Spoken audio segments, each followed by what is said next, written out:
So hello mga kaibon, so nandito na naman tayo sa aking aviary. So ayan, may share lang po ako sa inyo. So share ko lang po, para na sa akin po, opinion ko po to kasi matagal na tayong nag-iibon sa kakatil.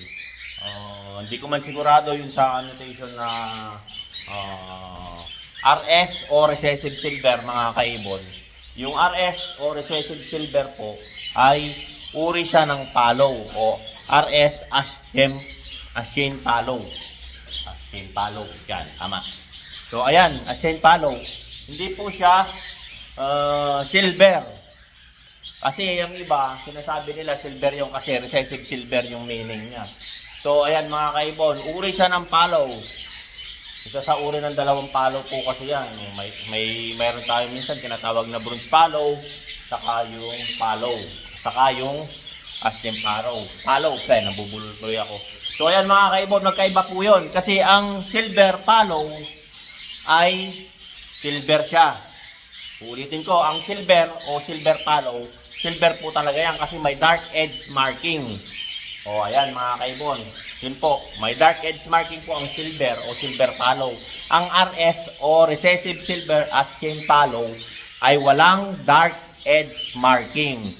Uri siya ng palo. So ayan mga kaibon. So base lang sa aking kaalaman yun mga kaibon, may share ko lang po sa inyo kasi may nakita akong articles na lumalabas ngayon. So ang recessive silver daw o Ashen Palo ay uri siya ng silver.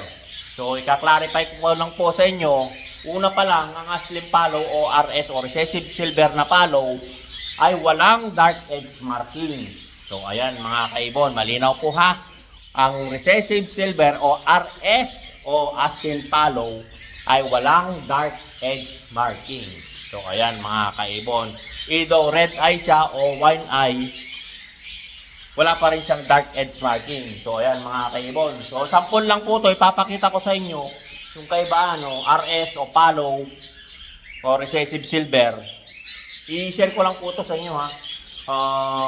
Para at least malinawan kayo kasi may lumalabas na ang recessive silver daw ay isang silver, uri ng silver.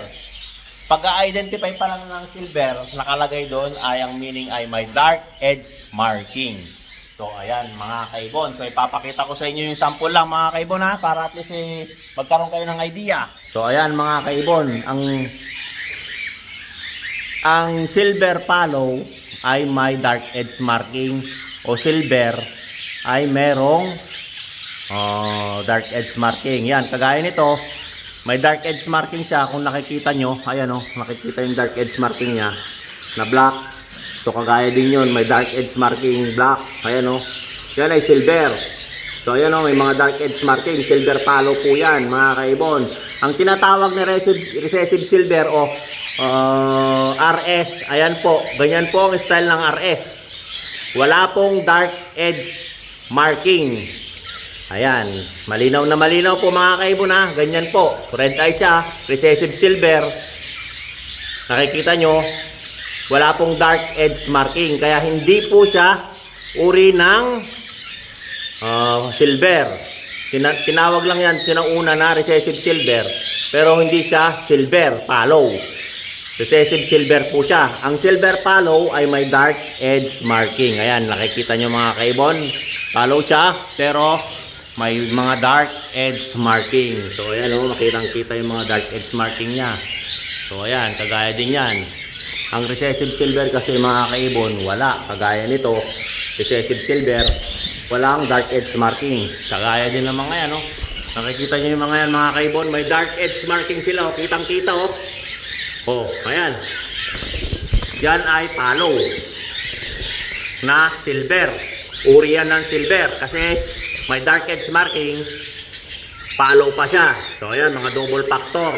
Ito, ayan, ganyan din ang RS o recessive silver mga kaibon. Walang dark edge marking. So ayan papakita ko na sa inyo. So yan, walang mga dark edge marking ang mga recessive silver. Tinawag lang silang RS o recessive silver Ashen Palo, pero hindi siya uri ng silver. So, ayan po yung pagkakaintindi ko mga kaibon. Kung nakikita nyo, ayan, malinaw na malinaw po yung mga silver, may dark edge marking na palo. Ito, RS silver, recessive silver, kung nakikita nyo, hindi yan uri ng silver. Uri siya yan ng palo.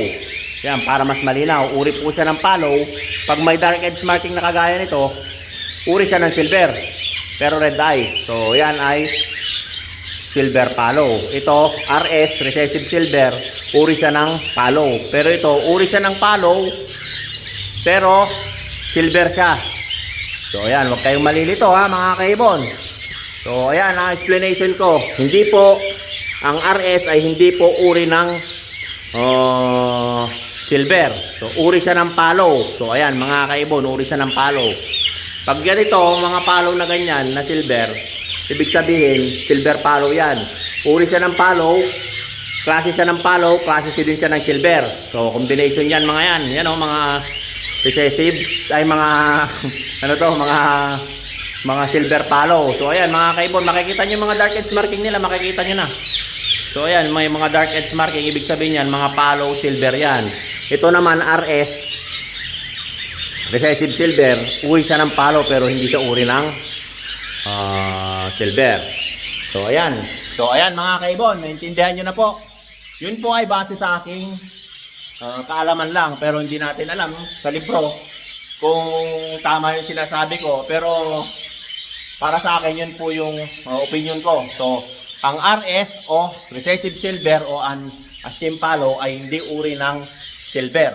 Hindi siya uri ng silver, pero uri siya ng palo. So sa pagpapaliwanag ko mga kaibon, sana po nakatulong sa inyo yung mga sinishare kong idea. So pakishare naman po yung aking video ngayon para malaman din po ng iba, para mas mapalawak pa yung kaalaman ng iba.